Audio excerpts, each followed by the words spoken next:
नमस्कार दोस्तों, स्वागत है आपका आज के मुख्य समाचार में, जिसमें सबसे पहली और बड़ी खबर में आपको बताएंगे कि तमिलनाडु में भाजपा को लगा बड़ा झटका।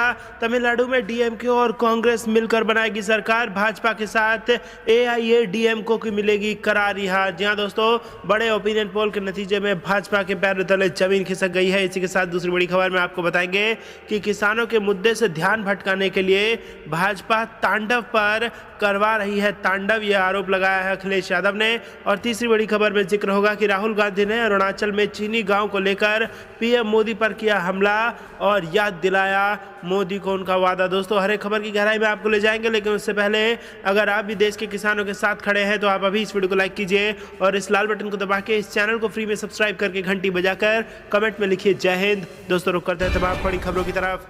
तमिलनाडु में डीएमके कांग्रेस बनाएगी सरकार, बीजेपी के साथ एआईएडीएमके को मिलेगी करारी हार। जी हां दोस्तों, तमिलनाडु में सत्तारूढ़ ऑल इंडिया अन्ना द्रविड़ मुन्नेत्र कड़गम को आगामी विधानसभा चुनाव में हार का सामना करना पड़ सकता है, क्योंकि द्रविड़ मुन्नेत्र कड़गम और कांग्रेस का गठबंधन इस बार बहुमत के आंकड़े को आसानी से पार करने को लेकर तैयार है। यह बात कई राज्यों के आगामी विधानसभा चुनाव से पहले किए गए आईएनएससी वोटर सर्वे में सामने आई है। सर्वे के अनुसार तमिलनाडु में डीएमके के नेतृत्व वाले यूपीए को 234 सदस्यीय विधानसभा में 162 से अधिक सीटें मिलने का अनुमान है। सर्वे में भविष्यवाणी की गई है कि एमके स्टालिन के नेतृत्व वाली डीएमके कांग्रेस गठबंधन इस बार राज्य में 162 सीटों पर जीत दर्ज कर सकती है, जबकि इसे 2016 के विधानसभा चुनावों में महज 98 सीटें मिल पाई थी। यानी आगामी चुनावों में गठबंधन को 64 सीटों का फायदा मिलता दिखाई दे रहा है। सर्वेक्षण में यह भी कहा गया है कि एआईएडीएमके, बीजेपी और अन्य के नेतृत्व वाले सत्तारूढ़ एनडीए को विधानसभा चुनाव में भारी झटका लगेगा। सर्वे में सामने आया है कि 2016 के विधानसभा चुनावों में 136 सीटें जीतने वाले एनडीए को इस साल महज 64 सीटों के साथ संतोष करना पड़ सकता है, और अगर ऐसे ही परिणाम रहते हैं तो इस गठबंधन को 72 सीटों का भारी नुकसान उठाना पड़ेगा। वहीं सर्वे में सामने आया है कि सुपरस्टार कमल हसन द्वारा लॉन्च की गई नई पार्टी एमएनएम चुनावों में अधिक सेंध लगाने में सक्षम नहीं हो पाएगी और उसे राज्य में महज 2 सीटें मिलने की संभावना है। सर्वेक्षण में यह भी कहा गया है कि एएमएम के राज्य में 4 सीटें जीत सकती हैं, जबकि अन्य 2 सीटों पर जीत दर्ज कर सकते हैं। रुख करते हैं अगली खबर की तरफ। किसानों के मुद्दे से ध्यान हटाने के लिए भाजपा तांडव पर करा रही तांडव, अखिलेश। जी हां दोस्तों, सपा अध्यक्ष व पूर्व मुख्यमंत्री अखिलेश यादव ने कहा कि भाजपा के वादों और सुशासन के दावों की पोल खुलने लगी है। मुख्यमंत्री के स्टार प्रचारक का तमगा भी फीका पड़ने लगा है। किसानों का भाजपा से मोह भंग हो गया है। उन्हें विश्वास हो गया है कि उनके साथ किए गए वादे कभी पूरे नहीं होंगे। किसान को फसल की लागत का द्योढ़ा मूल्य नहीं मिला, एमएसपी और आय दोगुनी करने के नारे थोते सिद्ध हो चुके हैं। भाजपा किसानों के मुद्दे से ध्यान हटाने के लिए तांडव पर तांडव करा रही है। अखिलेश ने सोमवार को जारी बयान में कहा, हाल ही में एक सर्वे में साबित हुआ कि मुख्यमंत्रियों के कामकाज की लिस्ट में उत्तर प्रदेश का 10वां नंबर भी नहीं है। इससे स्पष्ट है कि भाजपा के मुख्यमंत्री अपनी जमीन खोते जा रहे हैं। सीएम अपनी प्रशंसा में जो दावे करते रहे हैं, उनकी कलई भी इस सर्वेक्षण से खुल जाती है। किसानों को ना तो धान का समर्थन मूल्य मिला है और ना ही समय से भुगतान हुआ है। उसका धान 900 से 1100 रुपए में बिक गया है। गन्ना मूल्य घोषित नहीं हुआ, बकाया भुगतान भी नहीं मिला है। फसल बीमा में किसान को नहीं बल्कि बीमा कंपनियों को फायदा हुआ है। उन्होंने कहा कि वास्तविकता में धान 6% किसानों से जबकि 94% बिचौलियों से खरीदा गया है, यानी उत्पादन का कुल 6% एमएसपी से खरीदा गया है। अखिलेश ने कहा कि किसानों के हित में तीनों कृषि कानूनों को वापस लिया जाना चाहिए। रुख करते हैं अगली खबर की तरफ। राहुल गांधी ने अरुणाचल में चीनी गांव को लेकर पीएम मोदी पर किया हमला, याद दिलाया ये वादा। जी हां दोस्तों, कांग्रेस नेता राहुल गांधी ने मीडिया रिपोर्टों पर प्रतिक्रिया दी है कि चीन ने अरुणाचल प्रदेश में एक गांव का निर्माण किया है। ट्विटर पर पोस्ट की गई एक टिप्पणी में गांधी ने मंगलवार को अपने नाम का उल्लेख किए बिना प्रधानमंत्री नरेंद्र मोदी पर हमला किया। उनका वादा याद रखें, मैं देश नहीं झुकने दूंगा। कांग्रेस सांसद ने ट्वीट में चीन के भारतीय क्षेत्र में गांव के निर्माण पर एक अखबार का स्क्रीनशॉट साझा किया है। हालांकि भाजपा ने राहुल गांधी पर हमला किया और आरोप लगाया कि चीन ने मैकमोहन लाइन, जो कि वास्तविक सीमा है, उसके भारतीय पक्ष में गांव का निर्माण किया है और यह नया विकास नहीं है। अरुणाचल प्रदेश के भाजपा सांसद तापिर गाव ने कहा कि यह वास्तव में कांग्रेस पार्टी के पूर्व प्रधानमंत्री राजीव गांधी थे, जिन्होंने चीन की पीपुल्स लिबरेशन आर्मी को पीछे ढकेलने के लिए भारतीय सेना को ऑपरेशन करने से रोका था। गाव ने कहा, 80 के दशक से चीन सड़क का निर्माण कर रहा है। उन्होंने लोंगजू को माजा रोड पर बनाया है। राजीव गांधी के शासन के दौरान चीन ने त्वांग में समुदोरोंग चू घाटी पर कब्जा कर लिया।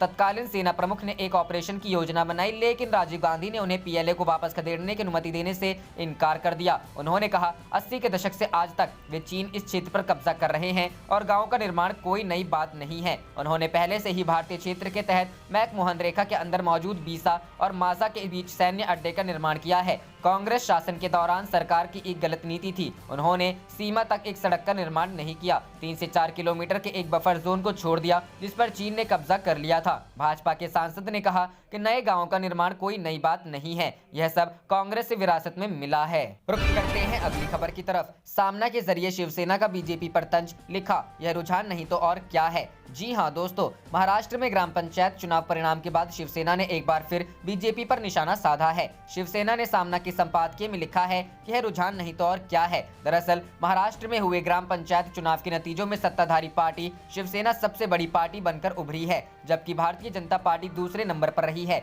खबर लिखे जाने तक बीजेपी ने 975 सीटें जीत ली है, जबकि शिवसेना के खाते में 1092 तथा एनसीपी के खाते में 998 और कांग्रेस को 693 सीटें मिलती दिख रही है। 34 जिलों के 12,711 ग्राम पंचायतों में से 1523 सीटों पर प्रत्याशी निर्विरोध विजयी हुए हैं। ग्राम पंचायत चुनाव में महाविकास अघाड़ी सरकार को मिले इस समर्थन के बाद शिवसेना ने बीजेपी पर हमला करते हुए सामना ने लिखा कि ये रुझान नहीं तो और क्या है। ग्राम पंचायत चुनाव जनमत का रुझान नहीं होता है, यह स्वीकार कर लो, नहीं तो महाराष्ट्र की जनता तुम्हें और धूल चटाए बिना नहीं रहेगी। ईडी, सीबीआई और आयकर विभाग के कार्यकर्ताओं का हाथ पकड़कर महाराष्ट्र में राजनीतिक क्रांति नहीं की जा सकती। महाराष्ट्र की माटी कुछ अलग है, चलो हवा आने दो। सामना में लिखा गया है कि महाराष्ट्र का विरोधी दल पिछले 1 साल से मुंह से हवा छोड़ रहा है कि महाविकास अघाड़ी सरकार को जनमत का समर्थन नहीं है और ठाकरे सरकार जुगाड़ू अर्थात जोड़ तोड़ करके बनी हुई सरकार है। ग्राम पंचायत चुनाव के बाद उस विरोधी दल की हवा निकल गई है। राज्य भर से 3,500 ग्राम पंचायतों के नतीजे सामने आ रहे हैं। इसमें महाविकास अघाड़ी ने अच्छी बढ़त बनाई है। यह रुझान राज्य ठाकरे सरकार के पक्ष में नहीं तो और क्या है। ईडी, सीबीआई और आयकर विभाग के कार्यकर्ताओं का हाथ पकड़कर महाराष्ट्र में राजनीतिक क्रांति नहीं की जा सकती। महाराष्ट्र की माटी कुछ अलग है, चलो हवा आने दो। नतीजों को देखते हुए कहा जा सकता है कि भारतीय जनता पार्टी का गढ़ लोगों ने उद्ध्वस्त कर दिए हैं। रुख करते हैं अगली खबर की तरफ। अरुणाचल प्रदेश में गांव बसा रहा है ड्रैगन, चिदम्बरम बोले क्या सरकार चीन को फिर क्लीन चिट देगी। जी हां दोस्तों, अरुणाचल प्रदेश में चीन की ओर से गांव को बसाए जाने की रिपोर्ट पर अब भारत में सियासत शुरू हो गई है। एनडीटीवी की रिपोर्ट के मुताबिक चीन ने अरुणाचल प्रदेश के विवादित क्षेत्र में एक नया गांव बसाया है और इसमें करीब 101 घर हैं। इस रिपोर्ट के आने के बाद कांग्रेस के दिग्गज नेता और पूर्व वित्त मंत्री पी चिदम्बरम ने मोदी सरकार पर हमला बोला है। चिदम्बरम ने ट्वीट कर कहा कि क्या सरकार चीन को एक और क्लीन चिट देगी। वरिष्ठ कांग्रेस नेता पी चिदम्बरम ने भाजपा सांसद तापिर गाव के दावों पर सोमवार को सरकार से जवाब मांगा, जिसमें गाव ने कहा था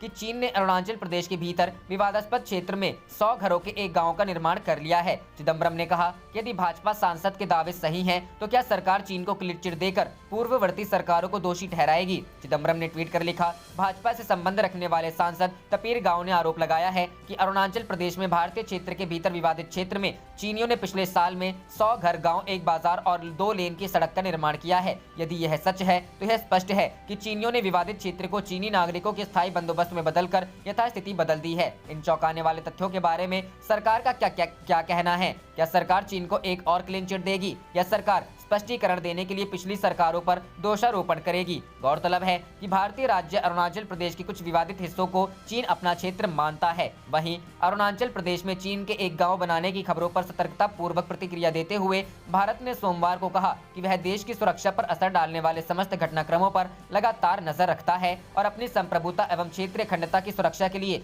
जरूरी कदम उठाता है। विदेश मंत्रालय ने कहा कि भारत ने अपने नागरिकों की आजीविका को उन्नत बनाने के लिए सड़कों और पुलों समेत सीमा पर असंरचना के निर्माण को तेज कर दिया। मंत्रालय की यह प्रतिक्रिया तब आई जब एनडीटीवी चैनल की एक खबर के बारे में पूछा गया था। खबर के अनुसार चीन ने अरुणाचल प्रदेश के विवादित क्षेत्र में एक नया गांव बसाया है और इसमें करीब 101 घर हैं। चैनल ने दावा किया कि यह खबर उसे विशेष रूप से प्राप्त उपग्रह तस्वीरों पर आधारित है। विदेश मंत्रालय ने कहा, हमने चीन के भारत के साथ लगे सीमावर्ती क्षेत्रों में निर्माण कार्य करने की हालिया खबरें देखी हैं। चीन ने पिछले कई वर्षों में ऐसी अवसंरचना निर्माण गतिविधियां संचालित की हैं। उसने कहा, हमारी सरकार ने भी जवाब में सड़कों, पुलों आदि के निर्माण समेत सीमा पर बुनियादी संरचना का निर्माण तेज कर दिया है, जिससे सीमावर्ती क्षेत्रों में रहने वाली स्थानीय आबादी को अति आवश्यक संपर्क सुविधा मिली है। मंत्रालय ने यह भी कहा कि सरकार अरुणाचल प्रदेश के लोगों समेत अपने नागरिकों की आजीविका को उन्नत बनाने के लिए सीमावर्ती क्षेत्रों में बुनियादी संरचना के निर्माण के उद्देश्य के लिए प्रतिबद्ध है। उसने कहा, सरकार ऐसे सभी घटनाक्रमों पर सतत नजर रखती है जिनका भारत की सुरक्षा पर असर पड़ता हो और वह अपनी संप्रभुता एवं क्षेत्रीय अखंडता की सुरक्षा के लिए सभी जरूरी कदम उठाती है। करते हैं अगली खबर की तरफ। ओपिनियन पोल 2021, पश्चिम बंगाल में किसकी बनेगी सरकार, जानिए क्या है जनता की राय। जी हां दोस्तों, इस साल देश के 5 बड़े राज्यों में विधानसभा चुनाव होने हैं, जिसको लेकर राजनीतिक दलों ने अभी से कम्पेश में अपनी पूरी ताकत झोंक दी है। हालांकि अभी तक विधानसभा चुनाव की तारीखों का ऐलान नहीं किया गया है, लेकिन पांचों राज्यों पश्चिम बंगाल, असम, तमिलनाडु, पुडुचेरी और केरल में वर्तमान सरकारें अपनी उपलब्धियां गिना रही हैं। इस साल सबकी नजरें मुख्यमंत्री ममता बनर्जी के गढ़ में होने वाले विधानसभा चुनाव पर रहेंगी। हाल ही में सामने आए एक ओपिनियन पोल में ममता सरकार के लिए राहत की खबर सामने आई है। एबीपी न्यूज द्वारा पश्चिम बंगाल में कराए गए एक सर्वे की माने तो आगामी विधानसभा चुनाव में एक बार फिर ममता सरकार का परचम लहरा सकता है। ओपिनियन पोल के मुताबिक राज्य की जनता एक बार फिर से ममता बनर्जी की सत्ता में वापसी करा सकती है। पोल की माने तो विधानसभा चुनाव 2021 में तृणमूल कांग्रेस को 154 से 162 सीटें मिल सकती है। वहीं बीजेपी को 98 से 106 सीटें, कांग्रेस गठबंधन को 26 से 34 सीटें और अन्य को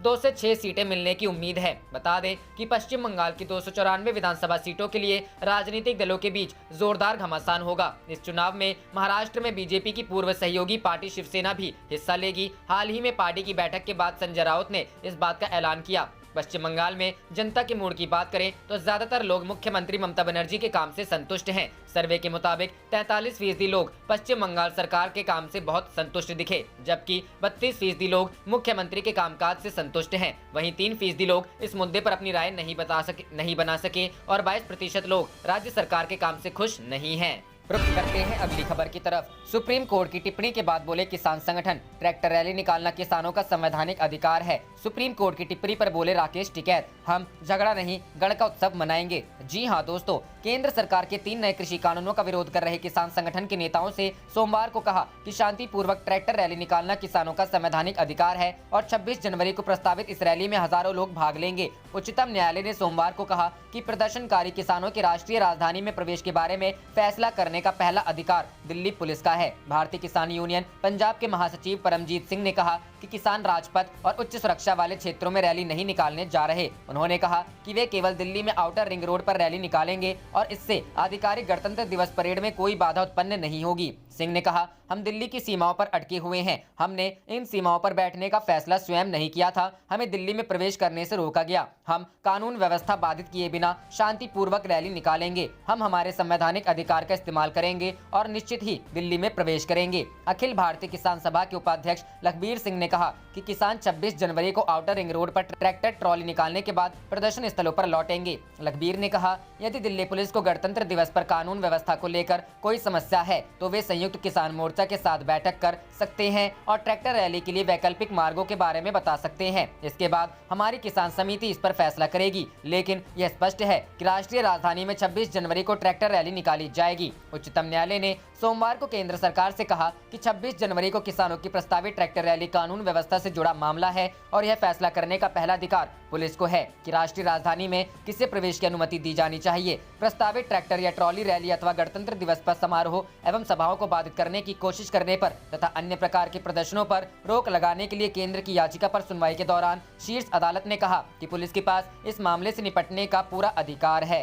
रुख करते हैं अगली खबर की तरफ। एलजेपी में चिराग के खिलाफ बड़ी बगावत, बिहार में गरमाई सियासत, जेडीयू बोला अब टुकुर टुकुर देखते रहिए। जी हां दोस्तों, लोक जनशक्ति पार्टी में बगावत व भगदड़ का दौर है। पार्टी के 27 नेताओं ने एक साथ इस्तीफा देकर बगावत का झंडा लहरा दिया है। बड़ी बात यह है कि उन्होंने राष्ट्रीय जनतांत्रिक गठबंधन को अपना समर्थन देने की घोषणा की है। इस पर एलजेपी ने कहा कि पार्टी से विष के निकल जाने के बाद अब केवल अमृत बचा है। उधर एलजेपी में बगावत पर जनता दल यूनाइटेड ने भी निशाना साधा है। इस बीच हालात पर विमर्श करने के लिए पार्टी सुप्रीमो चिराग पासवान ने आज अहम बैठक बुलाई है। चिराग के खिलाफ बगावत 27 ने छोड़ी पार्टी। बिहार विधानसभा चुनाव में जेडीयू को कमजोर करने में एलजेपी ने बड़ी भूमिका निभाई। इसके बावजूद नीतीश कुमार मुख्यमंत्री बने। अब एलजेपी में पार्टी सुप्रीमो चिराग पासवान के खिलाफ बगावत के सुर फूट रहे हैं। रविवार को पार्टी के पूर्व महासचिव केशव सिंह समेत 27 नेताओं ने इस्तीफा देने की घोषणा कर दी। विदित हो कि इसके पहले केशव सिंह को पार्टी विरोधी गतिविधियों में संलिप्तता और अनुशासनहीनता के आरोप में पार्टी से 6 साल के लिए निष्कासित किया जा चुका था। एनडीए के घटक दलों के संपर्क में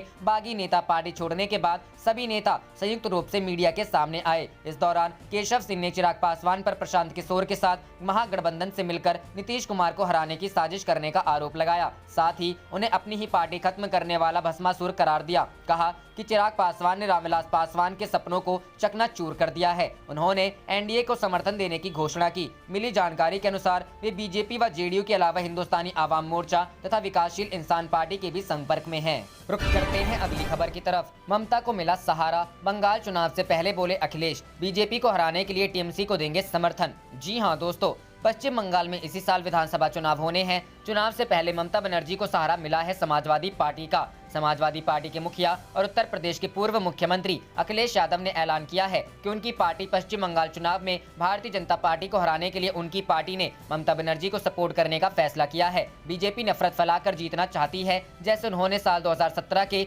यूपी चुनाव में नफरत फैलाकर जीत हासिल की थी। जाहिर है अखिलेश यादव के पत्ते खोलने के बाद अब बंगाल का चुनाव और भी दिलचस्प होता दिख रहा है। आपको याद दिला दें कि हाल ही में समाजवादी पार्टी के अध्यक्ष और पूर्व मुख्यमंत्री अखिलेश यादव ने उत्तर प्रदेश में 2022 में होने वाले विधानसभा चुनाव में समाजवादी पार्टी की सरकार बनाने का दावा करते हुए कहा था कि किसान बीजेपी सरकार को सड़क पर ले आएंगे और ये सरकार जाएगी तभी लोकतंत्र बचेगा। अगर बात पश्चिम बंगाल की करें तो राज्य में कांग्रेस और लेफ्ट का गठबंधन है। हालांकि टीएमसी ने वाम मोर्चा और कांग्रेस से बीजेपी के खिलाफ लड़ाई में साथ देने की अपील की थी, लेकिन दोनों दलों ने इसे सिरे से खारिज कर दिया था। एक खास बात यह भी है कि शिवसेना भी इस सियासी संग्राम में भाग लेने जा रही है। इन सभी के अलावा एआईएमआईएम ने भी इस चुनावी समर में उतरने का ऐलान किया है। इधर भारतीय जनता पार्टी भी अपने पूरे दमखम के साथ पश्चिम बंगाल के चुनावी दंगल में ताल ठोकने के लिए तैयार है। चुनाव की तैयारियों की समीक्षा और पार्टी की रैलियों को धार देने के लिए यहां अब तक कई बड़े नेताओं का आगमन हो चुका है। साल 2016 के विधानसभा चुनाव में जहां तृणमूल कांग्रेस ने जीत हासिल की थी और बीजेपी को 10.16% वोट के साथ सिर्फ 3 सीटें ही मिली थी, वहीं 2019 आते आते परिस्थितियां बदल गईं और लोकसभा चुनाव में बीजेपी पश्चिम बंगाल की दूसरी सबसे बड़ी पार्टी बनकर उभरी थी। रुख करते हैं अगली खबर की तरफ। लद्दाख में तनाव के बीच चीन ने अरुणाचल में बसाया गांव, सैटेलाइट तस्वीरों से उठे गंभीर सवाल। जी हां दोस्तों, पूर्वी लद्दाख में एलएसी पर जारी विवाद के बीच भी चीन अपनी हरकतों से बाज नहीं आ रहा है। ताज़ा सैटेलाइट तस्वीरों से खुलासा हुआ है कि चीन ने भारत के उत्तर पूर्वी राज्य अरुणाचल प्रदेश में एक गांव बना लिया है। इतना ही नहीं, वहां करीब 101 घर भी बन चुके हैं। अंग्रेजी न्यूज चैनल एनडीटीवी ने खबर में यह दावा किया है। जनसत्ता की खबर के अनुसार अंग्रेजी न्यूज चैनल ने 1 नवंबर 2020 को ली गई इन तस्वीरों को कई एक्सपर्ट्स को दिखाया गया तो उन्होंने वहां निर्माण की पुष्टि की। एक्सपर्ट्स ने बताया कि भारतीय जमीन पर लगभग 4.5 किलोमीटर के दायरे में गांव बसाया गया है और यह भारत के लिए एक बड़ी और गंभीर चिंता का विषय है। यह गांव पिछले साल ही वहां बसा है, क्योंकि ताज़ा फोटो में जो निर्माण नजर आ रहा है वह साल भर पहले तक नहीं था। खबर के अनुसार यह गांव सारी चू नामक नदी के किनारे बसाया गया है, जो ऊपरी सुबनसिरी जिले में आती है। इस क्षेत्र को लेकर भी भारत और चीन के बीच लंबे समय से विवाद रहा है। खबर में दावा किया गया है कि चैनल ने जब इन तस्वीरों के बारे में विदेश मंत्रालय से पूछा तो बताया गया कि भारत से सटे सीमाई इलाकों में चीन निर्माण कार्य कर रहा है। ऐसी रिपोर्ट हाल में देखी गई है। चीन पिछले कुछ सालों से इस तरह का निर्माण करता रहा है। हालांकि मंत्रालय की ओर से यह भी कहा गया कि कुछ समय से भारत भी सीमा वाले इलाकों में इंफ्रास्ट्रक्चर संबंधी विकास कार्य कर रहा है और सैन्य तैनाती भी की जा रही है। गौरतलब है कि चीन ने हिमालय के पूर्वी क्षेत्र में इस गांव का निर्माण तब किया है जब हिमालय के पश्चिमी हिस्से में पूर्वी लद्दाख में एलएसी पर दोनों देशों के बीच कई महीने से तनाव जारी है। पिछले साल जून में पूर्वी लद्दाख के गलवान घाटी में भारत और चीन के जवानों के बीच हुए खूनी संघर्ष में भारतीय सेना के 20 जवान शहीद हो गए थे। भारत का दावा है कि झड़प में चीन की सेना को भी नुकसान हुआ था, मगर चीन ने इस बात को कभी स्वीकार नहीं किया। रुख करते हैं अगली खबर की तरफ। प्रदर्शनकारी किसानों ने कहा, जब तक कृषि कानूनों को रद्द नहीं किया जाता तब तक वैक्सीन नहीं लेंगे। जी हां दोस्तों, कृषि कानूनों के खिलाफ प्रदर्शन कर रहे किसानों के संगठन संयुक्त किसान मोर्चा ने रविवार को ऐलान किया कि 26 जनवरी यानी गणतंत्र दिवस के अवसर पर दिल्ली में अपनी प्रस्तावित ट्रैक्टर रैली परेड निकालेंगे। सिंघू बॉर्डर पर प्रेस कॉन्फ्रेंस के दौरान किसान नेताओं ने कहा कि हम गणतंत्र दिवस पर दिल्ली में बाहरी रिंग रोड पर एक ट्रैक्टर परेड करेंगे। परेड बहुत शांतिपूर्ण होगी। गणतंत्र दिवस परेड में कोई भी व्यवधान नहीं होगा। किसान अपने ट्रैक्टरों पर राष्ट्रीय ध्वज लगाएंगे। इतना ही नहीं, कई किसानों ने कहा कि जब तक कृषि कानूनों को रद्द नहीं कर दिया जाता तब तक वे टीके नहीं लगवाएंगे। किसान नेताओं ने कहा कि वे हरियाणा और दिल्ली पुलिस से सहयोग करने का आग्रह करेंगे। हमारे ट्रैक्टर मार्च से किसी भी राष्ट्रीय विरासत स्थलों या किसी अन्य साइट पर कोई खतरा नहीं होगा। गणतंत्र दिवस परेड में वाहनों की झांकी और झांकियां शामिल होंगी, जो ऐतिहासिक, क्षेत्रीय और अन्य आंदोलनों के प्रदर्शन के अलावा विभिन्न राज्यों की कृषि वास्तविकता को दर्शाएंगी। किसान नेता दर्शन पाल ने कहा कि इस दौरान किसी भी राजनीतिक पार्टी के झंडे की अनुमति नहीं दी जाएगी। इस बीच कोरोना के खिलाफ भारत के टीकाकरण अभियान की शुरुआत करने के एक दिन बाद दिल्ली की सीमाओं पर विरोध कर रहे किसानों ने कहा कि वे तीनों विवादास्पद कृषि कानूनों को निरस्त करने से पहले अपने गृह राज्यों में जानकर वैक्सीन लेने के लिए राजधानी नहीं छोड़ेंगे। रविवार को 63 साल के चामकौर सिंह और पंजाब के मोगा जिले के 61 वर्षीय उनके दोस्त दविंदर सिंह ने कहा कि जब तक कि तीनों नए कृषि कानूनों को रद्द नहीं किया जाता, वे अपने गांव में टीकाकरण के लिए वापस नहीं आएंगे। यहां ध्यान देना जरूरी है कि कोरोना टीकाकरण के पहले फेज में health care workers, front line workers और उसके बाद 50 साल से अधिक उम्र के लोगों को टीका लगाया जाएगा। और दिल्ली की सीमाओं पर प्रदर्शन कर रहे किसानों में सबसे अधिक संख्या 50 साल से अधिक उम्र वालों की है। मोगा जिले के दुड़ी के गांव में रहने वाले और कीर्ति किसान संघ के सदस्य चामकौर सिंह ने कहा कि हमने कई डॉक्टरों को यह कहते सुना है कि कोरोना पहले से मौजूद था और कम प्रतीक्षा वाले लोगों को प्रभावित करता था। यहाँ सड़कों पर हजारों गरीब लोग रहते हैं जिनके पास हाथ धोने या मास्क पहनने का कोई साधन नहीं है। आप देख रहे थे आपका अपना चैनल जय हिंद जय भारत।